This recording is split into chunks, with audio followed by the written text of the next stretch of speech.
it. I'm Dr. Amy, and it is time for another Tuesday tip for my genetic rock star folks. So, we've been talking about inflammation this month, and I do want to talk about some food strategies for inflammation. A lot of them are very common sense, but they're also the easiest things to not do. So let's go over them again, just in case, right?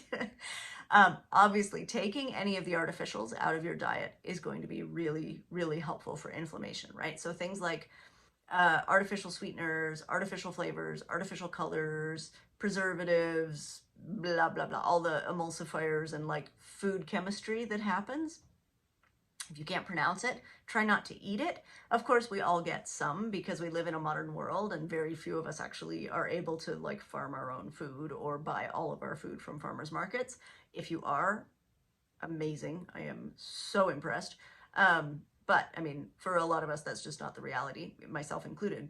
So we do get some, but try to minimize it, right? Try to really make that the smallest portion of your diet.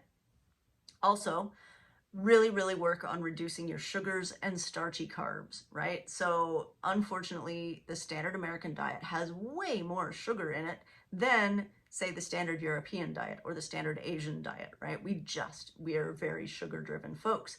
And so it takes a lot of work to reduce that because a lot of it is coming in from places you don't even know about, right?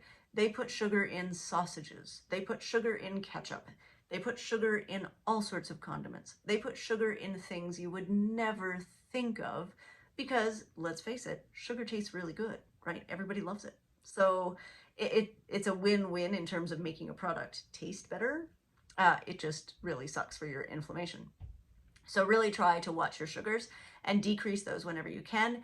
If you know you're eating something sugary or starchy, make sure you're eating it with something with some good fat, protein, fiber, that'll help to balance out those blood sugars a little bit longer term.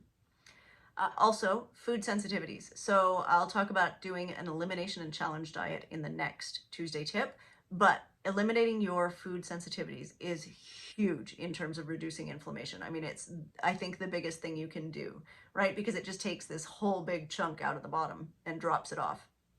So if you have food sensitivities or you suspect you have food sensitivities, now is the time to do an elimination challenge diet. Really just get them out of there, right? It's not worth it for your body to be hanging on to them because really, like, is eating tomatoes for the next 20 years worth getting Alzheimer's? Maybe not, right? So, and tomatoes might not be your thing, but whatever, right? Is eating wheat worth getting Alzheimer's? Well, no, it's really not. It's really not. So the other thing you can do is increase your anti-inflammatories, right? So lots and lots of fruits and veggies. I know everybody says aim for 5 or more servings, but it's actually way harder to get 5 or more servings with a normal diet than it sounds. So really actually count out your servings, right? Do that for a week. See where you actually are. One serving is about half a cup.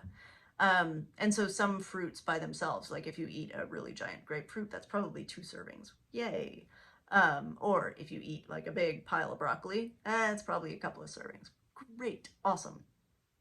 But really work on that. The other thing, add more spices, which is, fabulous, right? Because this is what tastes good in food anyway. These are like the exciting bits, but add your garlic, add your dried herbs and spices. These things generally have such an incredibly high ORAC value relative to the rest of your food, right? So even something like a pomegranate, which is supposed to be super antioxidant, has an ORAC value of like 99. And I'm totally spitballing that. I don't know the number.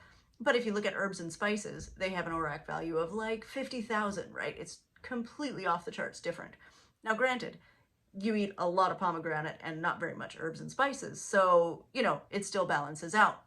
But they're definitely worth incorporating into your diet. And obviously there's the typical anti-inflammatory like turmeric and ginger and garlic and things like that. But any herb and spice is going to give you some of that effect. So really, truly give it a try.